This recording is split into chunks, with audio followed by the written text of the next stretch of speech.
أما بعد فأعوذ بالله من الشيطان الرجيم ومن آياته أن خلق لكم من أنفسكم أزواجا لتسكنوا إليها وجعل بينكم مودة ورحمة إن في ذلك لآيات لقوم يتفكرون صدق اللہ مولانا العظیم۔ نہایت عزت کے لائق معزز سامعین اور معزز سامعات، معززات ماؤں اور بہنوں اور بیٹیوں، میرے لیے بڑی مسرت اور خوشی کی بات ہے کہ آج آپ کے درمیان بیٹھ کر ایک انتہائی اہم موضوع پر گفتگو کرنے کی سعادت حاصل کر رہا ہوں۔ وہ ہے انسان کی ازدواجی زندگی۔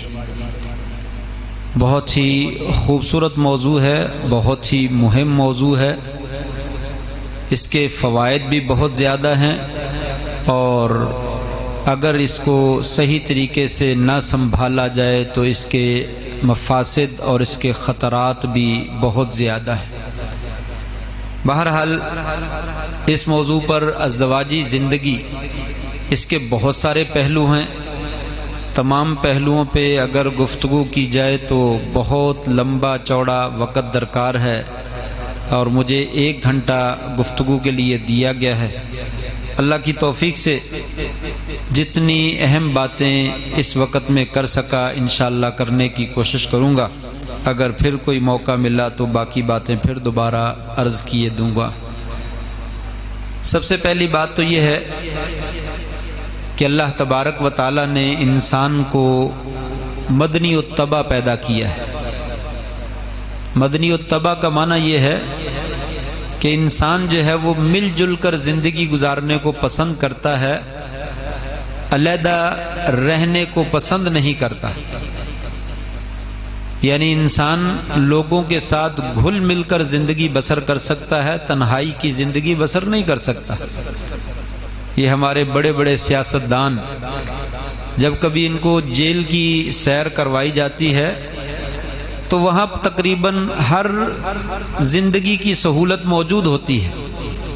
کھانا پینا اعلیٰ سے اعلیٰ ان کو دیا جاتا ہے، بستر بہترین قسم کے دے دیے جاتے ہیں، فرنیچر بہترین قسم کا دے دیا جاتا ہے، ٹی وی دے دیا جاتا ہے، نیٹ اور ڈش جو ہے وہ دے دی جاتی ہے، لیکن وہ ان کے لیے موت سے کم نہیں ہوتا۔ وہ زندگی ان کے لیے ایک قسم کی موت بن جاتی ہے، اس لیے کہ انسان تنہائی برداشت نہیں کر سکتا۔ کوئی بھی آدمی آپ بہترین بلڈنگ بنا دے، محل بنا دے، زندگی کے تمام آرام کی اور آسائش کی جتنی بھی چیزیں ہیں ضروریات کی ساری مہیا کر دے، لیکن وہ اس بند کمرے میں 1 دن 2 دن 3 دن گزار لے گا، اس کے بعد چوتھا دن گزارنا اس کے لیے مشکل ہو جائے گا اور 5واں ناممکن ہو جائے گا۔ کیوں؟ اللہ تبارک و تعالی نے انسان کو مدنی الطبع پیدا کیا، طبیعت میں میل جول رکھا ہے، گھل مل کر جو ہے وہ زندگی بسر کرنا جو ہے اس کی زندگی میں رکھا ہے۔ لیکن کتنے افسوس کی بات ہے، وہ انسان جو دوسروں کے بغیر اپنی زندگی گزار نہیں سکتا، وہی انسان دوسروں کے خون کا پیاسا ہے، دوسروں کو دیکھ نہیں سکتا، ان کو اپنے قریب پھٹکنے نہیں دینا چاہتا، ان کے بغیر گزارا بھی نہیں اور ان کو اپنے پاس رہنے بھی نہیں دیتا، لوٹ کر کھا جانا چاہتا ہے، ان کا خون چوس لینا چاہتا ہے، پی جانا چاہتا ہے۔ یہ انسان کی طبیعت میں جو ہے وہ تضاد پایا جاتا ہے۔ یعنی انسان، میں یہ مثال دیا کرتا ہوں، اکیلا بندہ کیا ممکن ہے کہ وہ دانہ بھی مہیا کرے، زمین بھی لائے اور اس میں ہل بھی چلائے اور پھر دانہ بھی ڈالے اور پانی بھی دے اور فصل کی رکھوالی بھی رکھے اور فصل جب تیار ہو جائے اس کو کاٹے بھی اور دانے کو بھوسے اور چارے سے علیحدہ بھی کرے اور پھر دانہ جا کر وہ خود ہی پیسے اور پیسنے کے بعد اس کا آٹا بھی خود بنائے، گوندے بھی خود ہی، روٹی بھی خود پکائے اور پھر کھائے بھی خود ہی؟ ممکن ہے؟ ممکن نہیں۔ یہ ایک سادہ سی مثال ہے، سارے زندگی کے معاملات ایسے ہی ہیں۔ تو انسان دوسروں کا محتاج ہے، ایک دوسرے کی مدد اور ایک دوسرے کے تعاون کے بغیر انسان دنیا میں زندگی بسر نہیں کر سکتا۔ لیکن افسوس، یہی انسان جن کے سہارے کا یہ ضرورت مند ہے، اسی سہارے کو اپنی کلہاڑی سے خود ہی توڑنے کے درپے ہو جاتا ہے۔ جب سے انسان ایسا کرنا شروع کر دیتا ہے، تب سے اس کی زندگی میں فتنہ ہی فتنہ آ جاتا ہے، آزمائش ہی آزمائش آتی ہے، تباہی اور بربادی آ جاتی ہے اور خرابی آ جاتی ہے۔ آج ہماری خرابی کے اسباب میں سے ایک بنیادی سبب یہی ہے کہ ہم اپنی فطرت کو مسخ کرنا چاہتے ہیں۔ اللہ تعالیٰ چاہتے ہیں مل جل کر رہو، ہم کہتے ہیں نہیں، مل جل کر نہیں رہے، حالانکہ مل جل کر رہنے کے بغیر ہماری زندگی ممکن نہیں۔ تو یہ ازدواجی زندگی، یہ مل جل کر رہنے کا ایک دوسرا نام۔ اللہ کریم نے فرمایا میں نے آدم علیہ السلام کو پیدا کیا، اکیلے زندگی بسر نہیں کر سکتے تھے، پھر ان کی بیوی کو پیدا کیا، پھر ان دونوں سے نسل انسانی کا یہ سلسلہ چلایا۔ یہ بھی اسی بات کی طرف اشارہ ہے کہ انسان ایک دوسرے کے ساتھ مل جل کر جو ہے وہ رہتا ہے، اس کے بغیر جو ہے انسان دنیا میں زندگی جو ہے وہ بسر نہیں کر سکتا ہے۔ اسی طریقے سے اللہ تبارک و تعالی نے انسان کی طبیعت میں فطرتی خواہشات رکھی ہیں، ان کی تکمیل ازدواجی زندگی سے ہوتی ہے۔ اگر انسان ان کی تکمیل کے لیے ازدواجی زندگی کو اختیار نہیں کرتا تو گدھے میں، جانوروں میں، ڈنگروں میں اور انسان میں کوئی فرق نہیں۔ یہ ازدواجی زندگی انسان کو انسانوں میں اور جانوروں میں فرق سکھاتی ہے۔ جانور کوئی اور زندگی بسر کرتے، انسان کوئی اور زندگی بسر کرتے، اور یہ ازدواجی زندگی جو ہے یہی فرق کرتی ہے۔ اگر ازدواجی زندگی نہ ہو تو انسان میں اور حیوان میں اور کتوں میں اور خنزیروں میں اور گدھوں میں کوئی فرق نہیں۔ یہ اللہ تبارک و تعالی نے بہت بڑا ہمارے اوپر احسان کیا ہے کہ ہمیں ازدواجی جیسی زندگی جو ہے وہ عطا فرمائی۔ تیسرا فائدہ اس کا یہ ہے، یا اس کی اہمیت یہ ہے، نسل انسانی کی بقا اسی کے ذریعے رکھی۔ انسان اگر ازدواجی زندگی کو اختیار نہیں کرتا تو اس کی زندگی ختم ہو جاتی۔ اللہ کریم نے آدم علیہ السلام کی اماں حوا سے شادی کر کے نسل انسانی کا سلسلہ چلایا، اور پھر لوگوں میں یہ سارا سلسلہ جو ہے وہ چلتا رہا، اور آج تک چل رہا ہے اور قیامت تک جو ہے وہ چلتے رہنا ہے۔ اس اعتبار سے اس میں جو ہے وہ انسانی زندگی کی بقا بھی ہے، اس وجہ سے ازدواجی زندگی کو جو ہے وہ اختیار کیا جاتا ہے۔ ازدواجی زندگی اختیار کرنے میں انسان کو ایک پاکیزہ ماحول ملتا ہے، پاکیزہ جذبات ملتے ہیں، ایک ایسے انسان کو جو ہے وہ آپس میں ایک ایسے تعلقات استوار ہوتے ہیں جو دنیا میں کسی اور دوسرے جگہ پہ نہیں پائے جاتے۔ یہ انسان کی ازدواجی زندگی کی اہمیت ہے۔ وہ جذبات جو انسان اپنی ازدواجی زندگی میں اظہار کر سکتا ہے، دنیا کے کسی کونے میں جا کر، کسی جگہ پہ جا کر ان کا اظہار نہیں کر سکتا۔ اور پھر انسان کو اللہ تبارک و تعالیٰ نے میاں بیوی کی شکل میں ایک دوسرے کے دکھ درد کا ساتھی بنایا، غم خاری کا ساتھی بنایا، ایک دوسرے کی مواسات کرنے والا بنایا۔ انسان اپنے بسا اوقات اس کے ذہن میں، اس کے دل میں ایسی کئی باتیں ہوتی ہیں جو انسان نہ اپنے باپ سے کر سکتا ہے، نہ اپنی ماں سے کر سکتا ہے، نہ اپنے بھائی سے کر سکتا ہے، نہ اپنے دوست سے کر سکتا ہے۔ وہ اگر کر سکتا ہے صرف بیوی سے کر سکتا ہے، یا بیوی صرف اپنے شوہر سے کر سکتی ہے۔ اس اعتبار سے یہ ازدواجی زندگی بہت ہی زیادہ اہمیت کی حامل ہے، بہت ضروری بھی ہے اور بہت زیادہ اہمیت کی بھی حامل ہے۔ آئیے چند نکات کی شکل میں میں اس ازدواجی زندگی کے کچھ فائدے ذکر کرتا ہوں جس سے اس کی اہمیت جو ہے وہ اور زیادہ واضح ہو جاتی ہے۔ سب سے پہلے اس کا فائدہ یہ ہے کہ یہ شریعت کی پابندی ہے۔ اللہ تبارک و تعالیٰ نے اس کا ہمیں حکم دیا ہے، لوگوں شادی کرو، وَانْكِحُوا الْأَيَامَ، لوگوں شادی کرو اپنے ایسے بچوں کی جن کی شادیاں نہیں، ایسی بیٹیوں کی جن کی شادیاں نہیں، وَانْكِحُوا الْأَيَامَ مِنْكُمْ وَالصَّالِحِينَ مِنْ عِبَادِكُمْ وَإِمَائِكُمْ، اپنے بچوں اور بچیوں کی شادیاں بھی کرو اور اپنے غلاموں اور لونڈیوں کی شادیاں بھی کرو۔ یہ ہم تمہیں حکم دیتے ہیں، اللہ تعالیٰ نے حکم دیا۔ ہم پیدا ہی اللہ کے لیے کیے گئے ہیں، تو لہٰذا اس کے احکام کو ماننا یہ بندگی کا واحد ذریعہ ہے۔ اس کے علاوہ بندگی نہیں ہو سکتی. تو لہٰذا انسان کی بندگی کے لیے ضروری ہے کہ انسان اللہ کے حکم کی تعمیل کرے اور شادی کرے. اور یہی وجہ ہے کہ انبیاء علیہ السلام جتنے بھی نبی آئے نبوت ان کو ملی ہے بعد میں، لیکن شادی کب ہوئی ہے؟ پہلے ہوئی. موسیٰ علیہ السلام مصر سے بھاگے، مدین میں پہنچے، اور مدین میں ان کا ایک بندے سے ٹاکرا ہو گیا، اس کی بیٹیاں تھیں. بیٹیوں نے کہا ابا جان یہ بندہ بڑا اچھا ہے، امانت دار ہے، اس کے گھر میں نوکری کیوں نہ رکھ لی، اس کو گھر میں ملازم رکھ لیجئے، اس کو تعاون کریں گے ہم. باپ نے ان کو بلا بھیجا اور پھر کہا بیٹا آپ ہمارا کچھ کام کر دو، اس کے عوض میں تمہیں بیٹی کا رشتہ دے دوں. 8 سال 9 سال 10 سال تقریباً موسیٰ علیہ السلام نے ان کی گھر کی خدمت کی.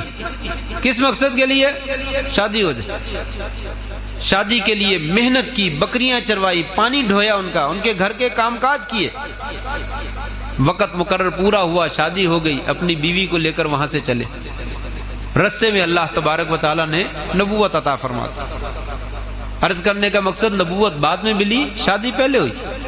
نبی کریم صلی اللہ علیہ وسلم 40 سال کی عمر میں جا کر نبوت ملتی ہے، اور شادی کب کرتے ہیں؟ 25 سال کی عمر، 15 سال پہلے. 15 سال پہلے شادی کی. قرآن مجید میں اللہ تعالیٰ نے ذکر کیا لوگوں ہم نے جتنے بھی رسول بھیجے سب کی شادیاں کی، سب کو اولاد بھی دی، ان کو بیویاں بھی دی اور اولاد بھی دی.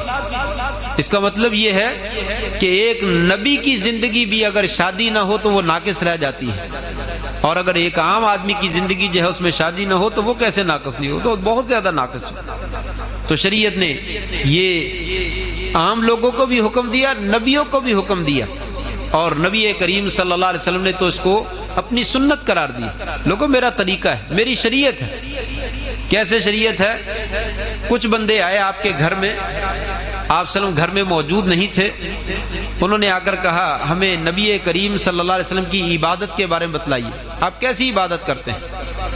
ازواج مطہرات نے بتلایا صبح نماز پڑھتے ہیں، اشراق پڑھتے ہیں، کوئی نفل پڑھتے ہیں، کوئی ذکر و اذکار، قرآن مجید کی تلاوت، روزہ رکھ لیتے ہیں، کبھی چھوڑ، ساری عبادت بتلائی. کانہم تقالوہا، صحابہ نے ان عبادت کو کم سمجھا کہ یہ تو تھوڑی سی ہے، ہمیں تو بہت زیادہ کرنی چاہیے. ایک کہنے لگا میں تو رات کو سویا نہیں کروں گا، تہجد پڑھوں گا. دوسرا کہنے لگا میں ہمیشہ روزے رکھا کروں گا، کبھی روزہ چھوڑوں گا نہیں.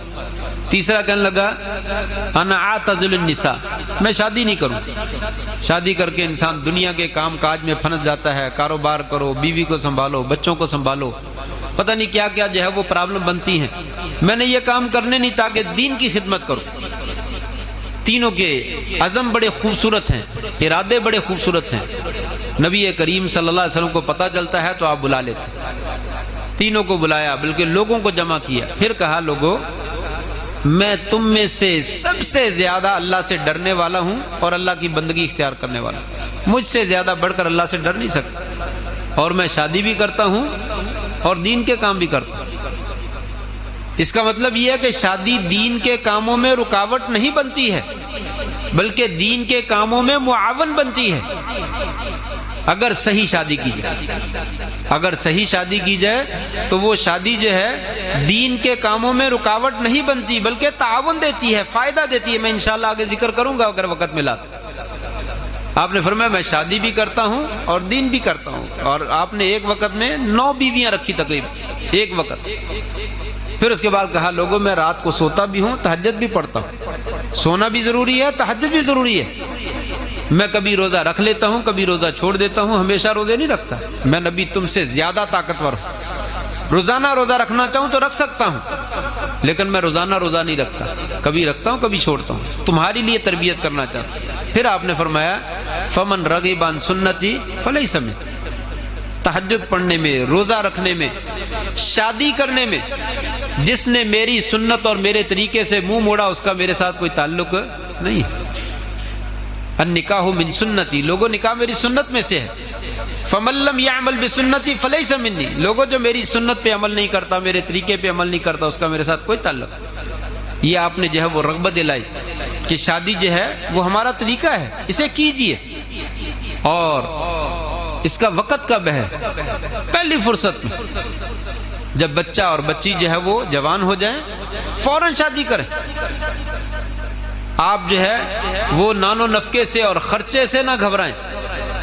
اللہ تعالیٰ فرماتے ہیں اگر وہ فقیر ہوں گے یغنیہم اللہ من فضلہ، اللہ تبارک و تعالیٰ ان کو اپنے فضل سے خود غنی کر دے گا. اللہ یہ کہ کوئی حالات گھروں میں مجبوریاں ہوں، پرابلم ہو جائیں تو کوئی حرج نہیں، وقتی طور پہ تھوڑا سا ڈیلے بھی کیا جا سکتا ہے. لیکن جس وقت معاملات سازگار ہوں تو پہلی فرصت میں شادی کر دیں.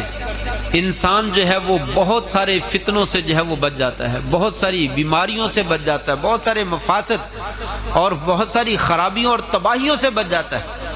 آج ہمارے معاشرے میں جو خرابیوں کی بنیادی جڑ ہے اور بنیادی سبب ہے، اس میں سے ایک سبب یہی ہے کہ وقت پہ شادی نہیں کی جاتی، جس کی وجہ سے معاشرہ بگاڑ اور تباہی اور بربادی کا جو ہے وہ باعث بن جاتا ہے.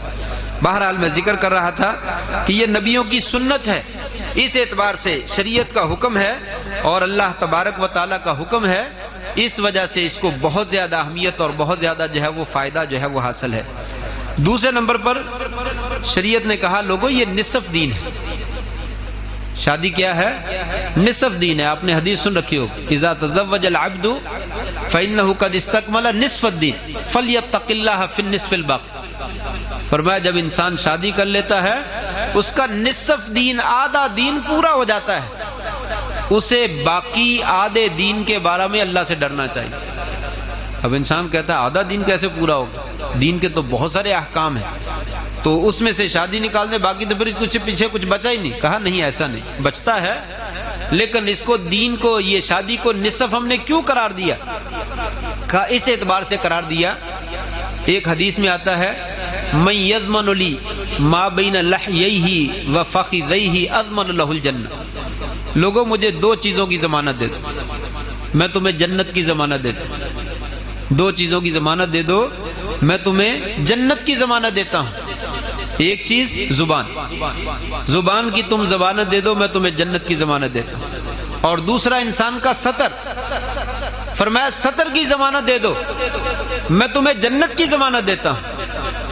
اس کا مطلب یہ ہوا کہ انسان کی تباہی اور بربادی کے دو ہی سبب ہیں، یا تو زبان ذریعہ بنتی ہے یا انسان کا سطر جو ہے وہ اس کا ذریعہ بنتی ہے انسان کو تباہ کرنے میں، بگاڑنے میں اور جہنم میں لے جانے میں.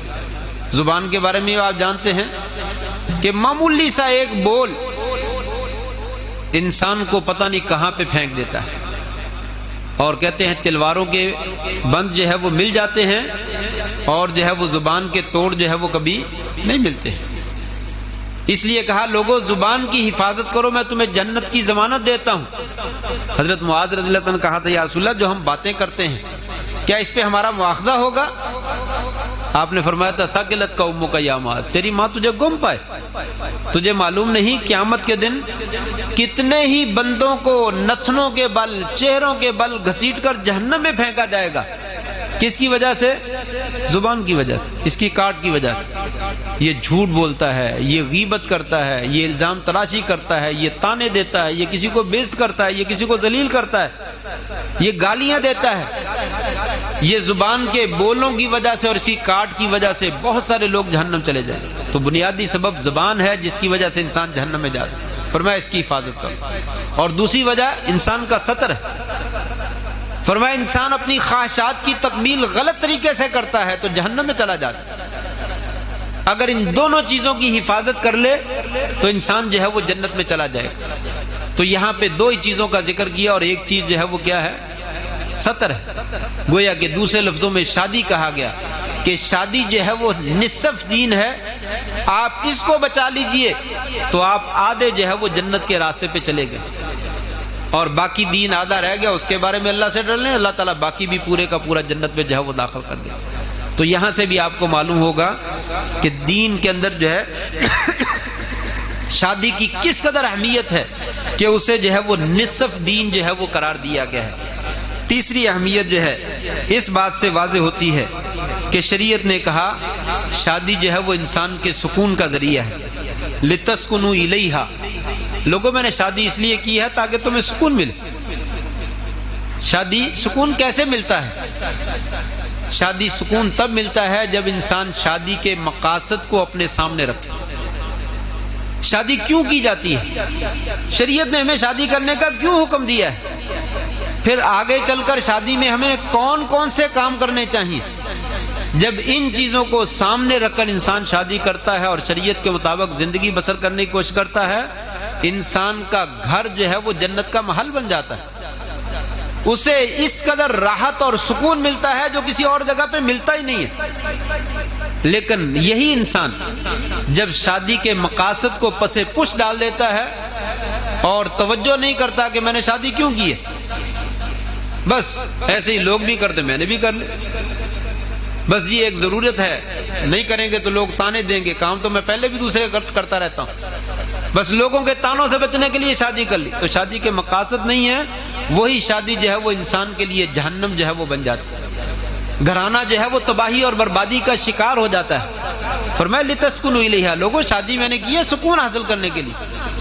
شوہر بیوی کا چہرہ دیکھے تو پریشان ہو جائے، لو اب تو اور جو ہے وہ کوئی نہ کوئی پریشانیاں سننے کو ملے، اب تو میں اور زیادہ تنگ ہو جاؤں۔ بیوی دیکھے کہ شوہر کے گھر آنے کا ٹائم ہو گیا ہے، لو اب تو نیا سیاپا پڑ گیا، اب تو پتہ نہیں آگے وہ پھر دوبارہ جو ہے وہ کیا کرے گا، پھر گالیاں دے گا، پھر پٹائی کرے گا، پھر یہ مار دھڑ ہوگی، پھر ایسے باتیں کی، الزام تراشی ہوگی۔ یہ اس مقصد کے لیے شادی نہیں، لتسکنوا الیہا، سکون ملے۔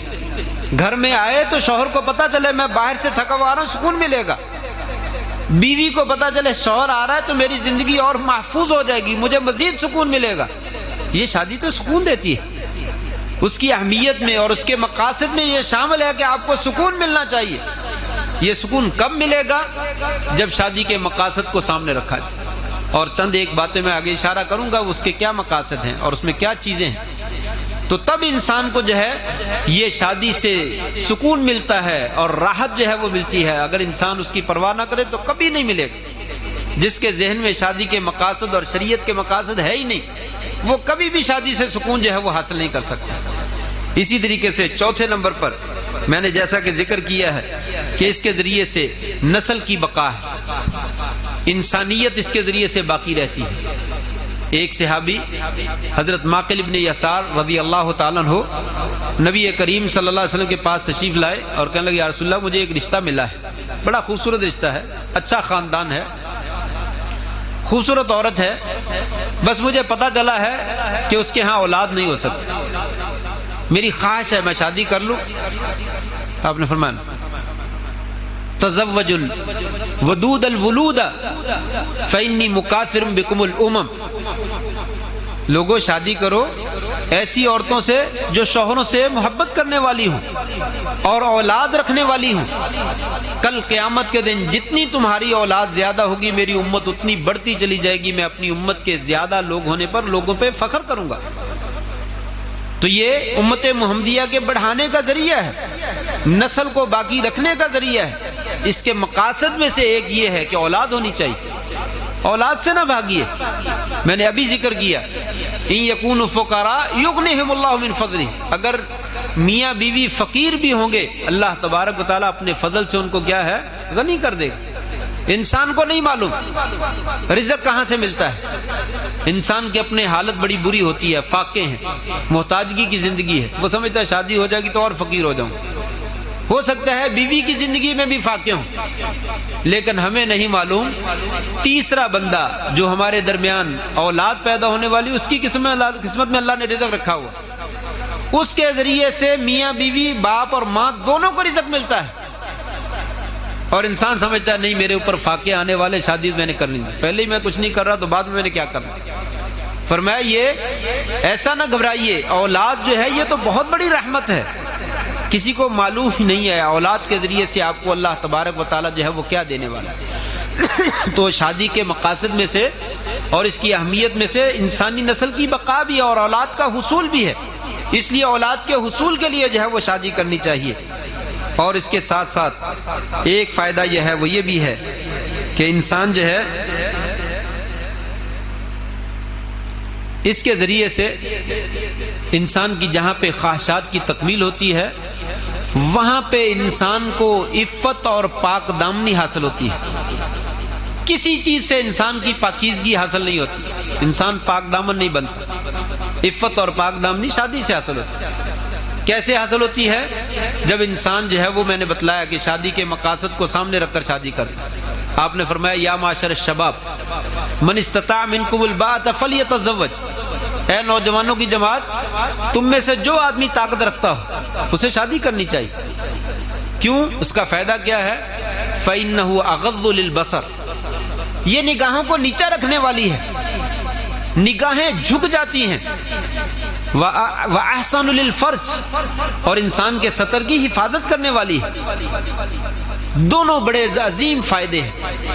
کل المؤمنین یغضوا من ابصارہم وکل المؤمنات یغضضن من ابصارہن، مومن مردوں کو کہو اپنی نگاہیں نیچی رکھو، مومن عورتوں سے کہو اپنی نگاہیں نیچی رکھو۔ تو انسان جو ہے ایڑیاں اٹھا اٹھا کر دیکھتا ہے، موبائل سے تصویریں نکال نکال کر دیکھتا ہے، ڈش کے اور واٹس ایپ کے اور موبائل کے چینل جو ہے وہ بدل بدل کر جو ہے اس میں سے دیکھتا ہے۔ کیوں دیکھتا ہے؟ اس لیے کہ انسان کی تکمیل، فطرتی خواہشات جو ہیں وہ تکمیل ہوتی نظر نہیں آتی۔ اللہ تبارک و تعالیٰ نے حکم دیا انسان شادی کرو، آپ شادی کرو، آپ کی نگاہیں جھک جائیں گی۔ انسان کو شادی اس لیے کرنی چاہیے کہ میں پرائی عورتوں کو نہ دیکھ سکوں، بیوی عورت اس لیے شادی کرے میں پرائے مردوں کو نہ دیکھوں۔ مجھے اللہ تبارک و تعالیٰ نے میاں اور بیوی کے بندھن میں باندھ دیا ہے، میرے لیے کافی ہے۔ جو چیز دوسرے لوگوں کے ساتھ ہے وہ ہمارے گھر میں موجود ہے، ہمیں دوسری جگہ پہ جانے کی کیا ضرورت ہے؟ اگر کوئی آدمی کسی شادی کی وجہ سے اپنی نگاہوں کو نہیں جھکا سکا ہے، سمجھیے کہ اس نے اپنے شادی کے مقاصد کو سمجھا ہی، اس نے شادی کے جو ہے وہ فوائد کو سوچا ہی نہیں ہے، جس کی وجہ سے جو ہے وہ انسان کو جو ہے وہ نقصان اٹھانا پڑتا ہے۔ لہذا انسان جو ہے اپنی شادی کے ذریعے سے اپنی پاک دامنی کو اختیار کرے، اپنی عفت کو جو ہے وہ اختیار کرے۔ اگر اس سے عفت ملتی ہے تو شادی کا مقصد جو ہے وہ ہمیں پورا ہوتا نظر آتا ہے۔ اگر عفت اور پاک دامنی نہیں ملتی ہے، سمجھیے شادی کا کوئی فائدہ نہیں۔ اور عفت اور پاک دامنی کب ملتی ہے؟ جب ہم شریعت کے مقاصد کو سامنے رکھ کر جو ہے وہ شادی کریں گے۔ جب اپنی مرضی سے شادی کرتے ہیں تو ہمیں شریعت کے مقاصد جو ہے پھر وہ حاصل ہوتے ہوئے نظر نہیں آتے۔ تو یہ 4 اور 5 میں نے جو ہے وہ فوائد ذکر کیے ہیں شادی کے، ان کی روشنی میں ہمیں نظر آتا ہے پھر رشتہ کیسا ہونا چاہیے تاکہ ہمیں یہ فائدے جو ہے وہ حاصل ہو جائیں۔ کیسا رشتہ ہونا چاہیے، یہاں پہ میں بات کروں گا ذرا تھوڑی سی کھل کر۔ ہماری سوچ کیا ہے اور شریعت کے مقاصد جو ہے وہ کیا ہے، دونوں میں زمین آسمان کا فرق ہے۔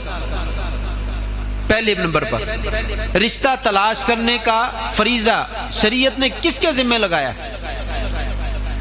والدین کے ذمہ لگایا۔ والدین کے ذمہ کیوں لگایا؟ بیٹے اور بیٹی کے ذمہ نہیں لگایا۔ اگرچہ بچے کو بھی اختیار ہے اور بچی کو بھی اختیار ہے، اپنا رشتہ منتخب کر سکتے ہیں، لیکن شریعت نے کہا نہیں، آپ جو ہے یہ ذمہ داری ان کو دے دیجیے۔ کیوں؟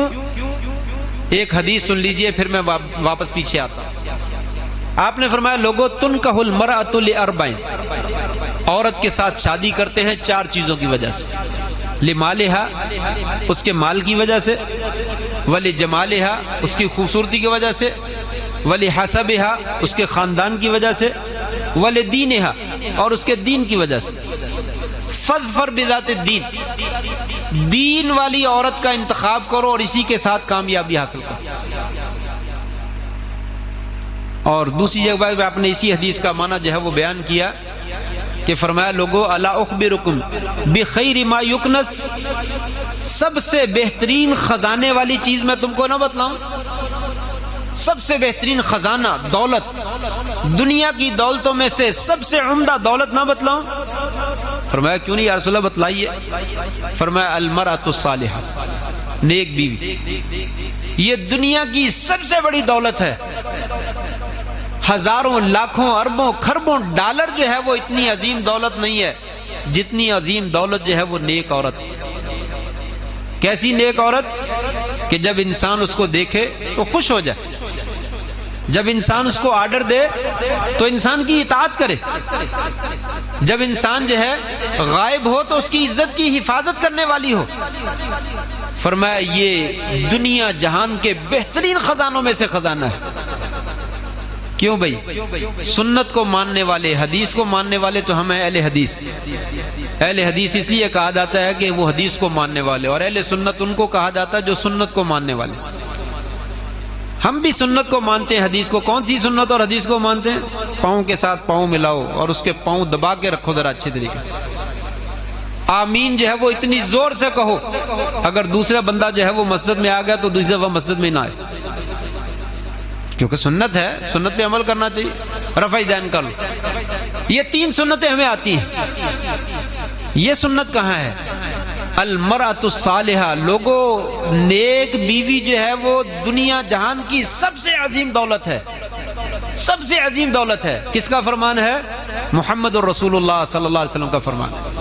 فاظفر بذات الدین، آپ نے حکم دیا لوگوں مال کو چھوڑ دو، حسب کو چھوڑ دو، خوبصورتی کو چھوڑ دو، دین والی اختیار کر لو۔ اگر دین والی مل گئی سب کچھ مل گیا، اگر دین والی نہیں ہے باقی سب کچھ دیکھ لیا تو کچھ بھی نہیں ملا۔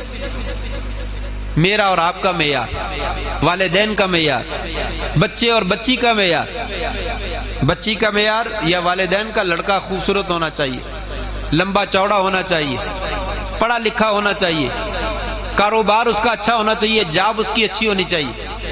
لڑکی کے بارے میں ہمارے تصورات، بہت پڑھی لکھی ہو، خوبصورت ہو، گورا چٹا رنگ ہو، اچھے خاندان کی ہو۔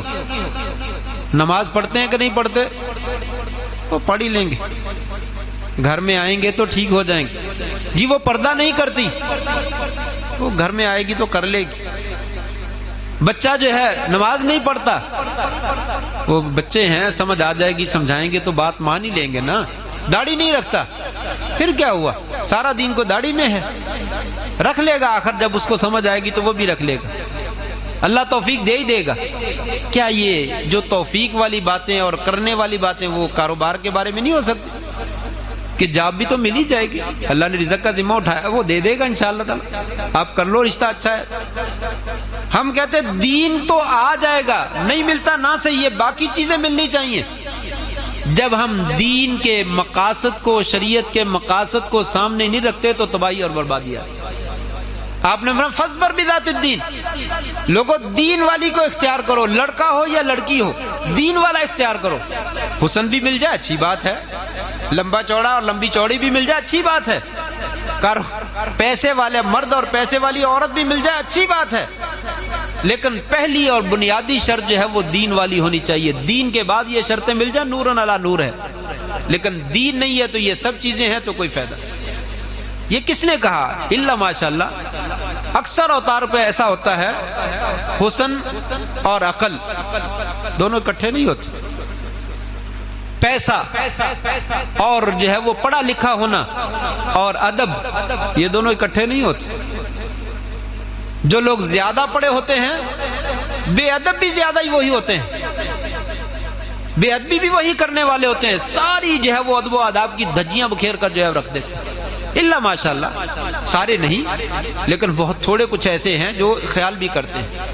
میں عرض یہ کرنا چاہتا ہوں کہ شریعت کا مقصد یہ ہے کہ انسان کو بیوی نیک ملے۔ کیسی بیوی؟ آپ جب اس کو حکم کریں تو وہ آپ کی بات مانے، جب آپ اس کو دیکھیں تو دیکھ کر خوش ہو جائیں، جب آپ گھر سے باہر چلے جائیں تو آپ کے مال کی، آپ کے گھر کی اور آپ کی عزت کی حفاظت کرنے والی ہو۔ یہ کون کرے گی؟ پڑھی لکھی عورت کرے گی؟ مال والی کرے گی؟ لمبی چوڑی عورت کرے گی؟ نہیں، دیندار عورت کرے گی۔ جب یہ چیزیں نہیں ہوں گی تو آپ کو دیکھے تو آپ کو خوشی نہ ہوئی، سکون مل جائے گا، پھر آپ کہیں گے خاندان میں تباہی ہے، پتہ نہیں کس نیش عورت سے شادی کر لی۔ وہ عورت کہے گی پتہ نہیں کس نیش مرد سے میں نے شادی کر لی۔ کیوں؟ ہم نے شریعت کی باتوں کو مذاق سمجھا۔ اس کی کیا حیثیت؟ اصل تو مستقبل بنانا ہے، تو مستقبل بنانے کے لیے جو ہے وہ ہمیں ان چیزوں کو دیکھنا چاہیے۔ یہ نیکی کی صلاحیت جو ہے یہ والدین دیکھ سکتے ہیں، بچہ اور بچی نہیں دیکھ سکتے۔ بچے اور بچی کا ذہن جو ہے وہ کمزور ہے، وہ تجربہ کار نہیں ہے، اسے ماحول کا پتہ ہی نہیں ہے، اسے صرف اتنا ہی پتا ہے کہ پیسے کی ضرورت ہے، حسن کی ضرورت ہے اور پڑھا لکھے ہونے کی ضرورت ہے، بس یہ ہو جائے تو کام بن جائے گا۔ والدین نے زندگی گزاری ہے، انہوں نے زندگی گزاری، ان کو پتا ہے کہ یہ ہمارا واسطہ پڑا ہے، اس طرح کے بچے اور اس طرح کی بچیاں جو ہے وہ اچھی ہوتی ہیں، اور اس طرح کے بچے اور اس طرح کی بچیاں اچھی نہیں ہوتی۔ اس لیے شریعت نے جو ہے وہ والدین کے ذمہ لگایا کہ آپ رشتے کا انتخاب کریں۔ بچی بھی کر سکتی ہے، اگر کوئی خاندان میں موجود اور بچہ بھلا رشتہ ہے، شریعت کہتی ہے اس کی رائے کا بھی احترام کرو، بچے کی رائے کا بھی احترام کرو، کوئی مسئلہ نہیں، لیکن اصل ذمہ داری کس کی ہے؟ وَانْكِحُوا الْأَيَامَ مِنْکُمْ، لوگوں تم نے شادی کرنی ہے، اپنے بچوں اور بچیوں کی تم شادیاں کرو، بچے اور بچیاں اپنی شادیاں خود نہ کریں۔ لڑکے کو پھر بھی کسی حد تک اجازت دی ہے، بیٹی کو شریعت نے اجازت نہیں دی ہے، فرمایا اپنے سرپرست کی اجازت کے بغیر شادی نہ کرے۔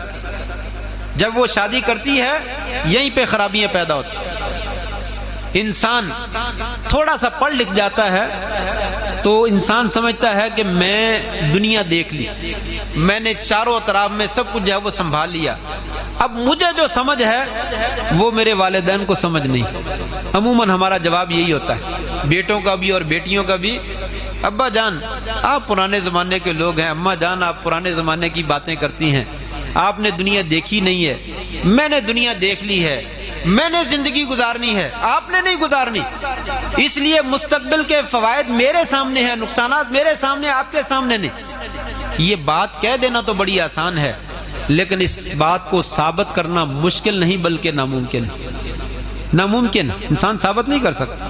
کیوں؟ اللہ تعالیٰ فرماتے ہیں انسان تجھے پتا ہے تجھے اپنا استنجا کرنا نہیں آتا تھا، تیرے ماں باپ نے استنجا تجھے کروایا، تو اپنا لنگوٹ نہیں باندھ سکتا تھا، تیرا لنگوٹ تیرے والدین نے باندھا، تو کھڑا نہیں ہو سکتا تھا، تجھے اپنے پاؤں پہ اوپر تیرے والدین نے کھڑا کیا، تو گرتا تھا، بار بار تجھے کھڑا کیا، تو بیٹی تھی یا بیٹا تھا، تجھے کھڑا کیا ہے، تو بول نہیں سکتا تھا، تیرے والدین نے تجھے بولنا سکھایا، ابا امی لا الہ الا اللہ سبحان اللہ اللہ اکبر، چچا تایا، ایک ایک بول تجھے سکھایا۔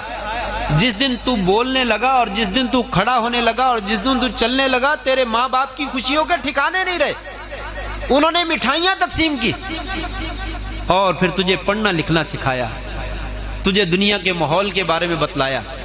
جب تیری چھوٹی سی آنکھیں کھل گئی اور آج تو کہتا ہے اماں ابا آپ کو پتہ ہی نہیں، دنیا تو ساری میں نے دیکھی ہے، دنیا کے فیصلے تو میں کر سکتا ہوں، مستقبل کے فیصلے تو میں کر سکتا ہوں، زندگی تو میں نے گزارنی ہے۔ جب انسان ماں باپ کی رائے کو پسے پش ڈالتا ہے تو آگے تباہی اور بربادی کے گڑھے اس کا انتظار کر رہے ہوتے ہیں۔ معاشرے میں، خاندان میں شادیاں کیوں ناکام ہیں؟ اسی وجہ سے کہ کچے ذہن کے بچے اور بچیاں اپنا رشتہ جب خود منتخب کرتے ہیں تو اس میں فائدے کم ہوتے ہیں، نقصان ہی نقصان ہوتے ہیں، ان کو فائدے نظر آتے ہیں، سبز باغ نظر آتے ہیں، پیچھے بڑے بڑے گڑھے جو ہیں خطرناک وہ نظر نہیں آتے، اور آنن فانن زندگی جو ہے وہ تباہ ہو جاتی۔ ایک دو نہیں، بیسیوں سینکڑوں واقعات کا تو میں خود مشاہدہ کر چکا ہوں۔ جن بچوں نے اور جن بچیوں نے اپنی شادیوں کا خود انتخاب کیا وہ کامیاب نہیں ہو سکے، وہ طلاق کے اوپر مسئلہ ختم ہوا اور دوبارہ وہ بچے بچیاں شادی نہیں کر سکے، نہ ان کو اپنے جیسا رشتہ مل سکا، نہ وہ دوبارہ شادی کر سکا، اور بیکار زندگی جو ہے وہ بسر کر رہے۔ یہ شادی کا مقصد ہے۔ آپ نے فرمایا لوگوں، دنیا جہان کا بہترین خزانہ نیک عورت ہے، نیک بچہ ہے، نیک بچی ہے، اس کو حاصل کرو، باقی چیزیں اللہ دے دے گا۔ ہم کہتے ہیں نہیں، باقی چیزوں کو دیکھ لو، یہ چیز اللہ تعالیٰ جو ہے وہ دے دے گا۔ جب یہاں پہ ہم شریعت کی خلاف ورزی کرتے ہیں تو ہمیں جو ہے وہ اپنے مقاصد شادی کے جو ہے وہ نظر نہیں آتے۔ اسی وجہ سے شریعت نے کہا لوگوں، عورت کی شادی سرپرست کی اجازت کے بغیر نہیں ہوتی۔ یہ نہ کہے کہ بچی اور بچے کا حق مار دیا، شریعت نے بچے اور بچی کو بھی حق دیا۔ بیٹا ویسے شادی کر سکتا ہے، اور بیٹی کو کہا اگر آپ سمجھیں کہ میرا شوہر معقول شوہر نہیں ہے اور والدین ظلم کر رہے ہیں، آپ عدالت میں رجوع کریں، اپنے نکاح کو فسخ کروا دیں، نکاح فسخ ہو جائے، ختم ہو جائے گا۔ لیکن یاد رکھیے سارے والدین ظالم نہیں ہوتے، 90%، 95%، 96%، 97%، 99% بھی کہہ دیں تو میرا خیال شاید اس میں مبالغہ نہیں ہوگا، والدین اپنی اولاد کے خیر خواہ ہوتے ہیں۔ 1-2% ہوں گے جو ظالم ہوتے ہیں، لیکن 1-2% ظالم والدین کو 98% والدین کے سر کے اوپر بٹھا دیا جائے اور سارے قانون کو الٹ پلٹ کر کے رکھ دیا جائے تو تباہی جو ہے وہ معاشرے کا مقدر بن جاتی ہے، یہاں پہ تباہی جو ہے وہ پھیلتی ہے۔ آپ شریعت نے کہا لوگوں والدین تمہارے خیر خواہ ہیں، جنہوں نے تمہارا لنگوٹ باندھا ہے، جنہوں نے تمہارے پیمپر باندھے ہیں، جنہوں نے تمہارے سطر کو ڈھانپا ہے، جنہوں نے تمہیں تعلیم و تربیت سکھلائی ہے، جنہوں نے تمہیں چلنا سکھایا ہے، کاروبار سکھلایا ہے، وہ تمہارے مستقبل کے بھی خیر خواہ ہیں، وہ تمہارے دشمن نہیں ہیں، وہ تمہارے لیے بہتری سوچیں گے۔ جب ہم یہاں پہ انہیں پسند پر ڈال دیتے ہیں، اللہ تبارک و تعالیٰ آنے والی زندگی میں ہمارے فائدے جو سارے ختم کر دیتے ہیں، سب ختم ہو کر آ جاتے ہیں اور آگے زندگی جو ہے وہ تباہی اور بربادی کا شکار جو ہے وہ ہو جاتا ہے۔ اس لیے کورٹ میرج ہمارے نزدیک زنا ہے، بالکل جائز نہیں۔ کوئی لڑکی بھاگ کر گھر سے اپنی مرضی سے جب شادی کرتی ہے تو یہ حرام کام کا ارتکاب کرتی ہے۔ شریعت کہتی ہے لا نکاح الا بولی، ولی کی اجازت کے بغیر جو ہے وہ شادی نہیں ہوتی، سرپرست کی اجازت کے بغیر شادی نہیں ہوتی، والد کی اجازت کے بغیر شادی نہیں ہوتی۔ ایما امرأۃ نکحت بغیر اذن ولیہا فنکاحها باطل، جون سی عورت اپنے سرپرست کی اجازت کے بغیر شادی کرتی اس کا نکاح باطل ہے، ختم ہے۔ اور ہم دیکھتے ہیں، آپ نے بھی دیکھا، بہت سارے رشتے جب ایسے ہو جاتے ہیں، ادھر سے بھی لانتیں پڑتی ہیں، ادھر سے بھی لانتیں پڑتی ہیں، اللہ کی طرف سے بھی لانتیں پڑتی ہیں، پھر وہ بھاگتے ہیں والدین کی طرف، راضی ہو جائیں، ہماری زندگی تباہ ہو گئی، ہم تو یہ ہو گیا، ہم تو وہ ہو گیا، پھر وہ بھاگتے ہیں اور مسئلہ پوچھیں مولوی صاحب اب بتلائیں ہم کیا کریں، اب کیا کریں، اب کیا فائدہ؟ کل تو آپ سمجھ رہے تھے کہ مستقبل میرا ہے، بیٹی کہتی تھی مستقبل میرا ہے، بچہ کہتا تھا مستقبل میرا ہے، والدین آپ کا کیا حق ہے؟ آج نہ صرف والدین کو حق دیتے بلکہ مولوی صاحب کے پاس بھاگتے ہیں کہ ہمارا مستقبل خراب ہو رہا ہے، ہمیں سنوارنے کی موقع دیجیے، ہمیں بتائیے کیسے سنواریں۔ اللہ کی بھی لعنتیں پڑتی ہیں، لوگوں کی بھی لعنتیں پڑتی ہیں اور زندگی تباہ ہو جاتی ہے۔ جب ساری زندگی بدکاری میں گزاری تو تباہ نہیں ہوگی تو اور کیا ہوگا؟ اس لیے شریعت کا یہ مقصد ہے والدین کو پیش قدم رکھو۔ ہاں کس کے والدین ظالم ہیں، اکا دکا، سارے نہیں ہیں، بہت زیادہ نہیں، بہت تھوڑے بھی نہیں ہیں، بہت اکا دکا ہیں، کہیں ہو سکتا ہے ہوں اور موجود ہیں، ان کا شریعت نے سد باب کیا ہے، ان کا کہا آپ عدالت میں رجوع کریں، اپنے رشتہ داروں کے ساتھ رجوع کریں اور اپنے دوسرے بڑوں کو درمیان میں لائیں اور جہاں پہ وہ ظلم کریں اس کو روکنے کی کوشش کریں۔ مفتی اجازت دے گا کہ آپ کا وہ ولی ظالم ہے، آپ اس ولی کو چھوڑ دیجئے، آپ اپنے دادا کو ولی بنا لیجئے، اپنے چچا کو ولی بنا لیجئے، اپنے ماموں کو ولی بنا لیجئے، ان کو چھوڑ دیجئے، ولی بنا کر جو ہے آپ اس کی اجازت شادی کی۔ عورت کو اختیار ہے لیکن اپنی مرضی کے رشتے انتخاب کرنے کا اختیار نہیں ہے۔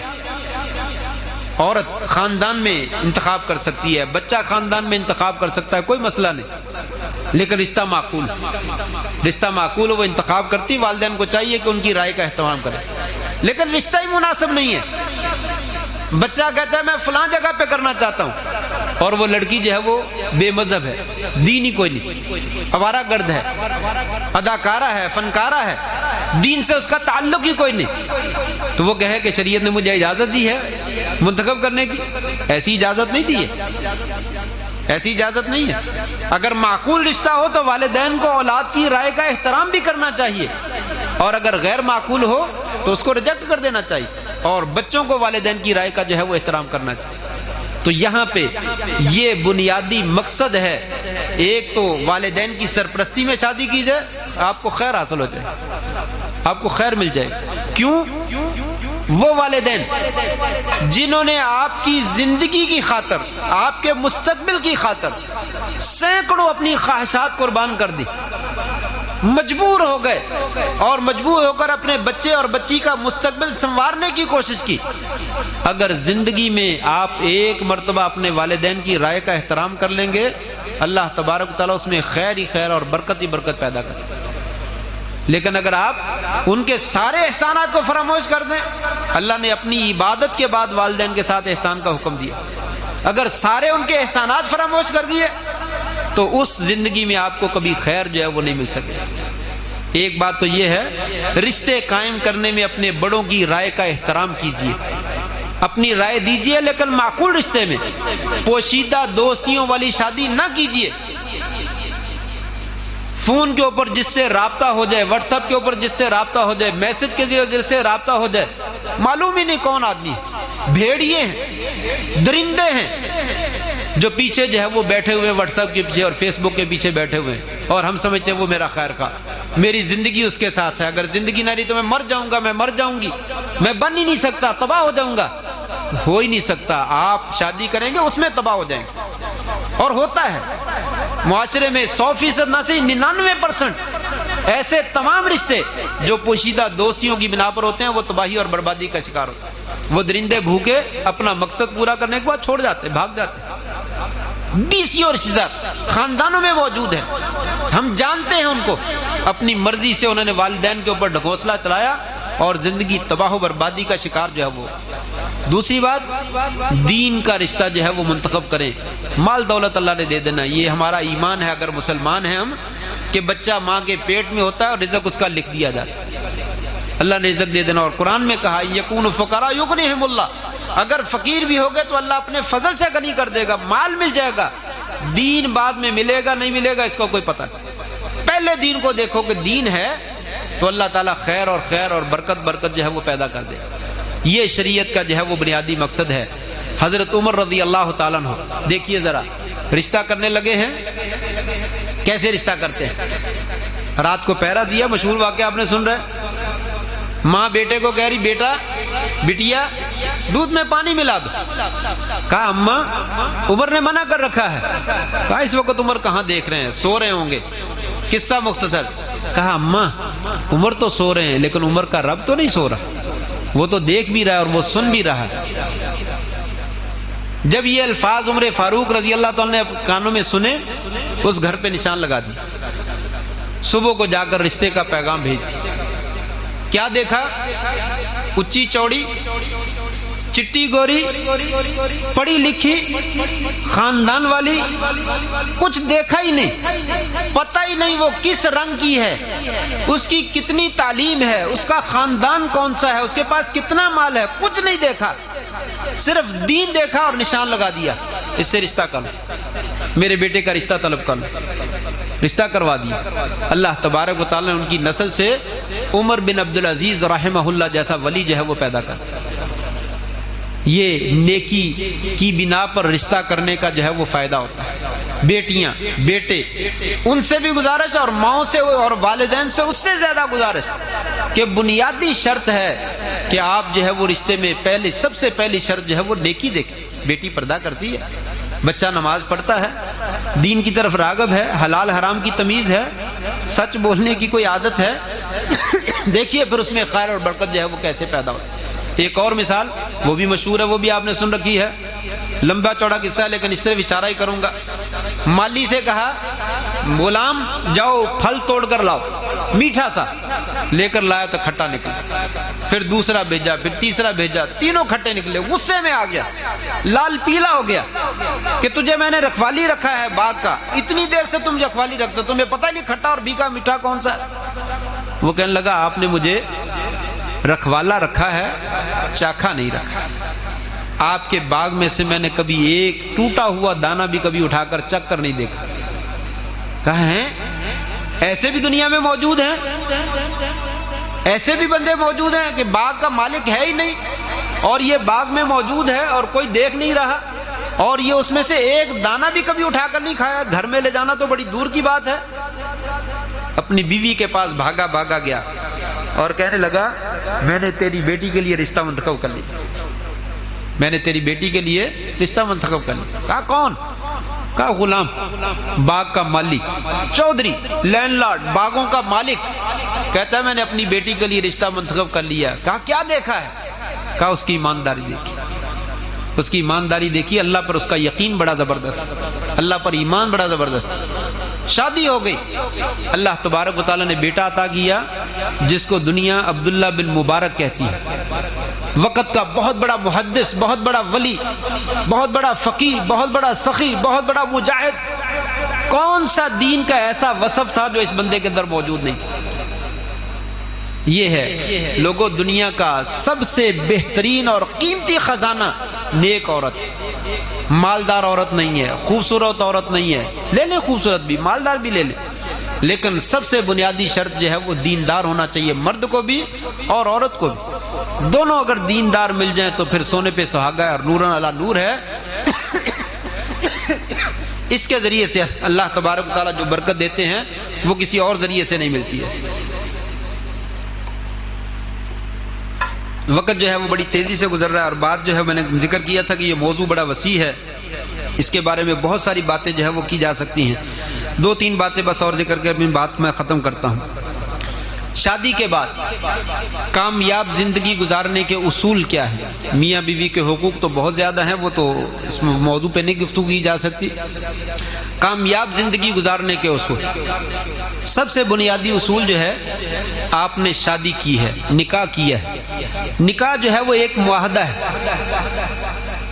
شریعت کہتی ہے یا ایھا الذین آمنوا اوفوا بالعقود، اے ایماندار لوگوں اپنے عہد جو ہے، اپنے وعدے جو ہے وہ کیا ہے، پورے کیا کرو، جو وعدہ کر لو اس کو پورا کیا کرو۔ کیا وعدہ کرتا ہے انسان شادی کے وقت؟ بہت سارے کرتا ہے، لیکن بنیادی وعدہ یہ ہوتا ہے، لڑکی کا باپ کہتا ہے بیٹا یہ میری بیٹی ہے، اس کا ہاتھ میں تمہارے ہاتھ میں دے رہا ہوں، اس کی عزت کے، اس کے نفس کے، اس کے نان و نفقے کے، اس کے گھر کے، اس کے خرچے کے، اب تم وارث، تم ذمہ دار۔